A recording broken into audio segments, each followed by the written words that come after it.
Assalamualaikum warahmatullahi wabarakatuh. Perkenalkan, saya Novita Ratnawati SSI dari SMPN 2 Kejayan Kabupaten Pasuruan. Pada kesempatan kali ini, saya akan melakukan aksi nyata dari pelatihan mandiri yang saya ikuti di platform Merdeka Mengajar. Pelatihan yang saya ikuti adalah topik 1, Merdeka Belajar, dan aksi nyata yang saya pilih kali ini adalah dengan cara menyebarkan pemahaman tentang Merdeka Belajar kepada rekan-rekan semua. Ada 5 modul yang harus dipelajari. Pertama, mengenali dan memahami diri sebagai pendidik. 2, mendidik dan mengajar. Ketiga, mendampingi murid dengan utuh dan menyeluruh. Keempat, mendidik dan melatih kecerdasan budi pekerti.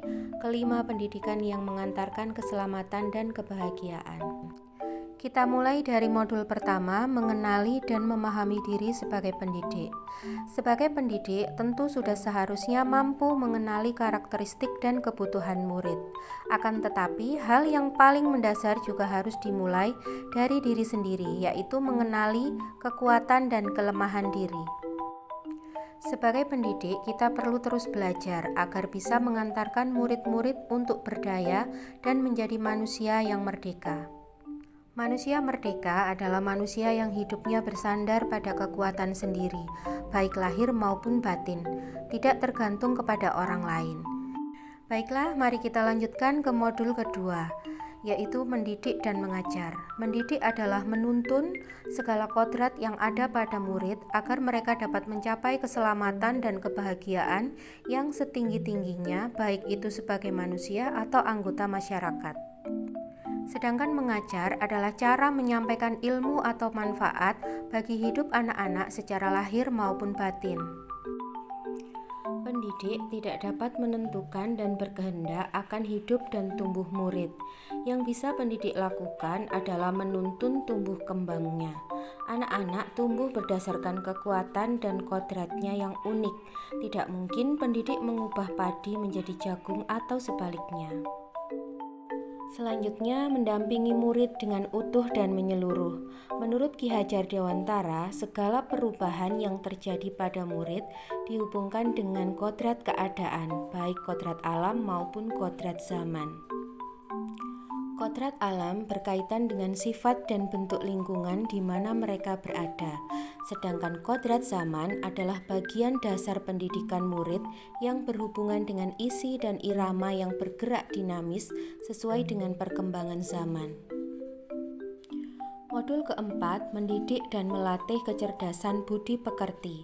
Budi pekerti dimaknai sebagai perpaduan antara cipta atau kognitif dan rasa atau afektif sehingga menghasilkan karsa atau psikomotorik. Mendidik dan melatih kecerdasan budi pekerti meliputi 2 bagian, yaitu bagian biologis dan bagian intelligible. Melalui proses pendidikan kecerdasan budi pekerti, murid akan bertumbuh dan berkembang sehingga mampu mengendalikan watak biologis yang semakin samar dan menebalkan watak-watak baik murid yang akan mewujudkan budi pekerti yang baik, di mana watak tersebut dapat terbentuk di keluarga maupun di sekolah. Baik teman-teman, kita lanjutkan ke modul yang terakhir, yaitu pendidikan yang mengantarkan keselamatan dan kebahagiaan. Ki Hajar Dewantara memperkenalkan sistem Among, yaitu ing ngarsa sung tulodo atau di depan memberi teladan, ing madya mangun karso atau di tengah membangun kehendak, dan tuturi handayani di belakang memberikan dorongan. Fungsi pendidikan mengantarkan murid agar siap hidup dan memberikan kepercayaan kepada murid bahwa di masa depan mereka akan mampu mengisi zamannya. Sedangkan tugas pendidikan mengembangkan seluruh potensi yang dimiliki murid. Baik teman-teman, terima kasih telah meluangkan waktu untuk menyimak modul 1 sampai modul 5. Sampai berjumpa di kesempatan berikutnya. Terima kasih. Assalamualaikum warahmatullahi wabarakatuh.